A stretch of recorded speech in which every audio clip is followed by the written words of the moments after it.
নমস্কার, শুভ সন্ধ্যা। আমি মীনাক্ষী চোখ রাখছি মুহূর্তের খবরে। ভারত ও বাংলাদেশের মধ্যে চলমান উত্তেজনাপূর্ণ সম্পর্কের মধ্যেই থাইল্যান্ডে দ্বিপাক্ষিক বৈঠকে অংশ নেন ভারতের প্রধানমন্ত্রী নরেন্দ্র মোদী এবং বাংলাদেশের অন্তর্বর্তী সরকারের প্রধান উপদেষ্টা মোহাম্মদ ইউনূস। বৈঠকে শেখ হাসিনার প্রত্যার্পণের বিষয়টি উত্থাপন করেন মোহাম্মদ ইউনূস। বাংলাদেশে আগস্টে শেখ হাসিনা শাসনের পতনের পর প্রথমবারের মতো দ্বিপাক্ষিক বৈঠক করেছেন ভারতের প্রধানমন্ত্রী নরেন্দ্র মোদী এবং অন্তর্বর্তী সরকারের প্রধান উপদেষ্টা অধ্যাপক মোহাম্মদ ইউনূস। ব্যাংককের সাংগ্রিলা হোটেলে বিমস্টেক শীর্ষ সম্মেলনের সাইড লাইনে স্থানীয় সময় দুপুর 12:30টায় অনুষ্ঠিত হয় বৈঠকটি। বাংলাদেশের অন্তর্বর্তী সরকারের 8 মাসের মাথায় প্রধান উপদেষ্টা অধ্যাপক ইউনূসের সাথে বৈঠক হল ভারতের প্রধানমন্ত্রী নরেন্দ্র মোদীর। বৈঠকে প্রধান উপদেষ্টা ইউনূস সাবেক প্রধানমন্ত্রী শেখ হাসিনার প্রত্যার্পণের প্রসঙ্গ তুলেছেন বলে জানানো হয়েছে বাংলাদেশের পক্ষ থেকে। বৈঠকে দুদেশের পারস্পরিক স্বার্থ সংশ্লিষ্ট বিষয় নিয়ে আলোচনা হয়েছে।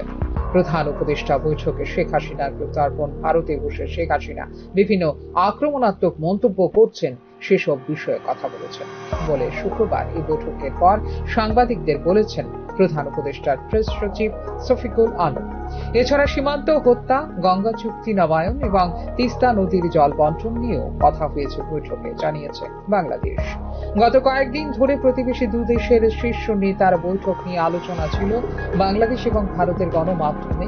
বিমস্টেক সম্মেলনের সাইড লাইনে দুই শীর্ষ নেতার মধ্যে দ্বিপাক্ষিক বৈঠক করার জন্য বাংলাদেশের পক্ষ থেকে আগ্রহ প্রকাশ করে চিঠি দেওয়ার কথা জানিয়েছিলেন ঢাকার কর্মকর্তারা। বাংলাদেশের গণমাধ্যমে এ সংক্রান্ত খবর প্রকাশ হলেও ভারতীয় কর্মকর্তারা নিশ্চিত করেননি বিষয়টি। ফলে শেষ মুহূর্তে পর্যন্ত এক ধরনের অনিশ্চয়তা ছিল বৈঠকটি নিয়ে। শুক্রবার থাইল্যান্ডের ব্যাংককে বঙ্গোপসাগরীয় দেশগুলোর আঞ্চলিক সহযোগিতা জোট বা বিমস্টেকের শীর্ষ সম্মেলনের সাইড লাইনে অনুষ্ঠিত হল এই বৈঠক। নরেন্দ্র মোদীর সাথে এই বৈঠকে এক দশক আগের স্মৃতিময় এক ছবি তাকে উপহার দিয়েছেন বাংলাদেশের অন্তর্বর্তী সরকারের প্রধান উপদেষ্টা মোহাম্মদ ইউনূস। উল্লেখ করা যেতে পারে 2015 সালের 3রা জানুয়ারি মুম্বাই 102তম ভারতীয় বিজ্ঞান কংগ্রেসে নোবেলজয়ী অধ্যাপক ইউনূসকে স্বর্ণপদক পরিয়ে দিয়েছিলেন ভারতের প্রধানমন্ত্রী নরেন্দ্র মোদী। সেই ছবি 10 বছর পর মোদীকে উপহার দিয়েছেন বাংলাদেশের বর্তমান সরকার প্রধান মোহাম্মদ ইউনূস। বাংলাদেশে হিন্দু সংখ্যালঘুদের লক্ষ্য করে সহিংসতার অভিযোগ এবং শেখ হাসিনাকে আশ্রয় দেওয়ার ভারতের সিদ্ধান্তের কারণে উত্তেজনা দেখা দেয় দুদেশের সম্পর্কে। ভারতের পূর্বাঞ্চলের 7টি রাজ্য, যাদেরকে সেভেন সিস্টার বলা হয়, তারা স্থল বেষ্টিত।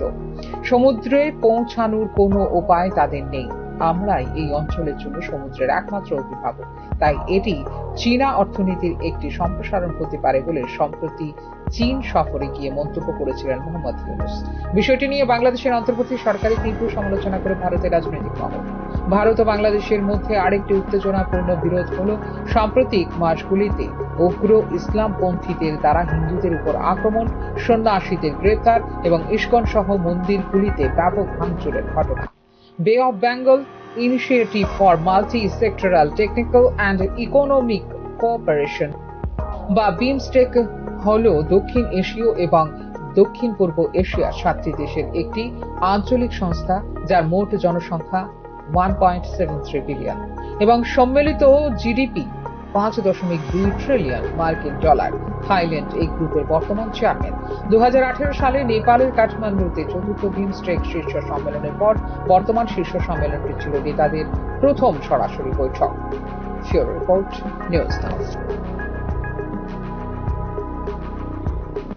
ধর্ম এবং সংস্কৃতির পীঠস্থান ত্রিপুরা, একে রক্ষা করার জন্য বদ্ধপরিকর রাজ্য সরকার। ক্ষেত্রে পরিকাঠামো উন্নয়নের মাধ্যমে আর্থসামাজিক উন্নয়নের উদ্যোগ নিয়েছে রাজ্য সরকার।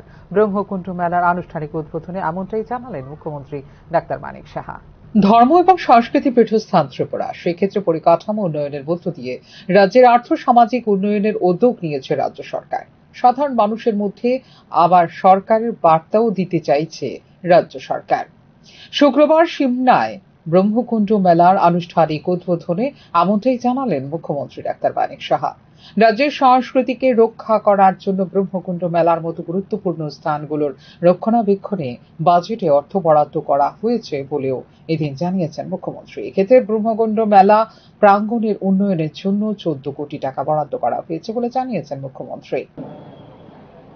এবং এই কালচারকে আরো যাতে আধুনিক থেকে আধুনিকতম করা যায়, আরো যাতে প্ল্যাটফর্ম তৈরি করা যায়, যেটা বলা হয় যে ত্রিপুরা সরকার থেকে এখানে এটা প্রায় 14 কোটি টাকা বরাদ্দ করা হয়েছে যাতে এটাকে আরো ডেভেলপ করা যায়।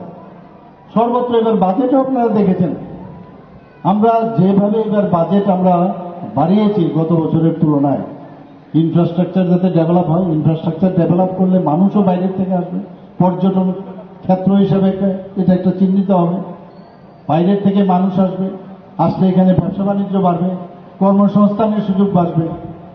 যখন এই বিষয়গুলো হবে, আর্থসামাজিক উন্নয়ন যখন হবে, তখন এর থেকেও কিন্তু একটা বিভেদের সৃষ্টি হয়। এই বিভেদ থেকে আমরা মিলনের দিকে আমরা যেতে পারবো। আমরা নিশ্চয়ই যে আগামী দিন আমরা সরকার আমরা যেভাবে কাজ করছি, আমাদের সরকার মানুষের সরকার, আমার সরকার, এই যে বার্তা আমরা দিতে চাই। রাজ্যে বর্তমানে রয়েছে 19টি জনজাতি গোষ্ঠী যাদের কৃষ্টি সংস্কৃতি অনেক বেশি উন্নত মানের। এগুলিকে রক্ষণাবেক্ষণ এবং পুনরুদ্ধারের জন্য সর্বাত্মক প্রচেষ্টা রয়েছে সরকারের বলেও এদিন জানিয়েছেন মুখ্যমন্ত্রী ডাক্তার মানিক সাহা। আমাদের সংস্কৃতিকে নিয়ে আমরা বেঁচে থাকতে চাই, আমাদের সরকারও চেষ্টা করছে, বিশেষ করে জনজাতি অংশের যারা, তাদের যে সংস্কৃতি, আমরা সবাই জানি আমাদের ত্রিপুরার যে 19টি জাতি গোষ্ঠী আছে জনজাতি, তাদের কৃষ্টি সংস্কৃতি এত বেশি, মানে যাকে বলে কম বললে কমই হবে, যে অনেক বেশি উন্নত মানের, এবং সেটা কিন্তু হারিয়ে যেতে না যায়। আমাদের আইসিআই ডিপার্টমেন্টের মাধ্যমে বিভিন্ন জায়গায় যে মেলা হয়, সেই মেলাতে আমরা চেষ্টা করি সেগুলোকে পুনরুদ্ধার করার জন্য, এবং এর মধ্যে কিন্তু আমরা জীবনকে আমরা দেখতে পাই। মোহনপুর মহকুমা প্রশাসন, তথ্য ও সংস্কৃতি দপ্তর এবং ব্রহ্মকুণ্ড মেলা কমিটির যৌথ উদ্যোগে অশোকাষ্টমী উপলক্ষে সিমনায় শুরু হয়েছে 3 দিন ব্যাপী অনুষ্ঠিতব্য ব্রহ্মকুণ্ড মেলা। প্রতি বছর দুবার ব্রহ্মকুণ্ডকে উপলক্ষ করে আয়োজিত হয় এই মেলায় সমাগম ঘটে দূর দূরান্ত থেকে আগত জাতি জনজাতি মানুষের। 3 দিন ব্যাপী ব্রহ্মকুণ্ড প্রাঙ্গণ যেন হয়ে ওঠে জনমুখর ঐতিহ্যের এক পুণ্য স্থান। Report news now. আসামের হাইলাকান্দিতে আদালতের শুনানি থেকে ফেরার সময় ত্রিপুরার আইনজীবী অরিন্দম ভট্টাচার্যকে লাঞ্ছিত করে একদল দুষ্কৃতী। তার গাড়ি থামানো হয় এবং তার চালক উভয়ের উপরে আক্রমণ করা হয়। আসাম পুলিশ তাকে উদ্ধার করে নিরাপদ হেফাজতে রাখে। অনলাইন ট্রেডিং কেলেঙ্কারির মামলার পেশাগত দায়িত্ব পালন করতে গিয়ে এই ধরনের আক্রমণের প্রেক্ষিতে ত্রিপুরা এবং আসামের মুখ্যমন্ত্রীর দৃষ্টি আকর্ষণ করলেন সংশ্লিষ্ট আইনজীবী এবং তার সহকারী। নিরাপদভাবে পেশাগত দায়িত্ব পালনে ভয়মুক্ত পরিবেশের দাবি করেন সংশ্লিষ্ট আইনজীবী এবং তার সহকারী। মাননীয় মুখ্যমন্ত্রী ত্রিপুরা এবং মাননীয় মুখ্যমন্ত্রী আসাম দুজনকেই আমি আবেদন জানাই যে আমাদের ফ্রি অ্যান্ড ফেয়ার ট্রায়ালের জন্য একটা সেফ এনভায়রনমেন্ট আমাদেরকে দেওয়া হোক, যাতে আমরা আমাদের ডিফেন্স ওইখানে আমরা রাখতে পারি। আর কোর্টের যাই সিদ্ধান্ত হোক এটা আমরা মেনে নিব, কিন্তু আমাদের এটলিস্ট আমাদের ট্রায়ালে যাওয়ার জন্য একটা সেফ অ্যান্ড সিকিউর আমাদেরকে এনভায়রনমেন্ট দেওয়া হোক। দীর্ঘ বছর পর উদয়পুর মাতাবাড়ি আরডি ব্লকের অধীন উদয়পুর রাজনগর এলাকার 80 মিটার রাস্তা নির্মাণের জন্য বরাদ্দ দেওয়া হয়েছে, যার পাশ থাকবে 1 মিটার। কাজটি সুন্দরভাবে সম্পন্ন করার জন্য রাজনগর পঞ্চায়েতের অধীন পঞ্চায়েত সচিবকে দেওয়া হয়েছিল দায়িত্ব। প্রথম থেকে কাজের গুণগত মান নিয়ে অভিযোগ জানিয়ে আসছিলেন সংশ্লিষ্ট ব্যবসায়ীরা। এলাকাবাসীর পক্ষ থেকে কাজটির গুণগত মান নিয়ে প্রশ্ন উঠতে থাকা সত্ত্বেও রাজনগর পঞ্চায়েত কোনো পদক্ষেপ না নেওয়ায় অবশেষে এলাকাবাসীর পক্ষ থেকে মাতাবাড়ি সমষ্টি উন্নয়ন আধিকারিকের নজরে বিষয়টি নেওয়ার পর ঘটনাস্থলে ছুটে আসেন সংশ্লিষ্ট আধিকারিকরা। এদিকে নির্মাণ কাজে দুর্নীতির প্রতিবাদ করার কারণে তাদের উপর হুমকি দেওয়া হচ্ছে বলে জানিয়েছে সংশ্লিষ্ট গ্রামবাসীরা।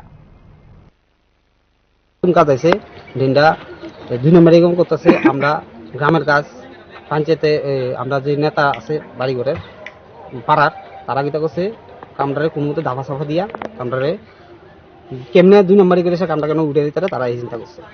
এরপরে আমরা বাধা দিছি। আমার নাম হচ্ছে চন্দন দেবনাথ, আরেকজন একটা ভাই আছে বিশু শিবু দেবনাথ, আরেকজন আছে আমার কাকা বিশু শিল। তো আমরা বাধা দেওয়ার পরে আমরা দেখছি সব 2 নম্বরের কাজ চলতেছে। আমরা রাজমিস্ত্রির কাজ করি, আমরা তো জিনিসটা বুঝি দিকে আমরা ডাক দিছি দিকা মানে আমরা সব হুমকি দিতেছি, হুমকি দিয়ে সেটা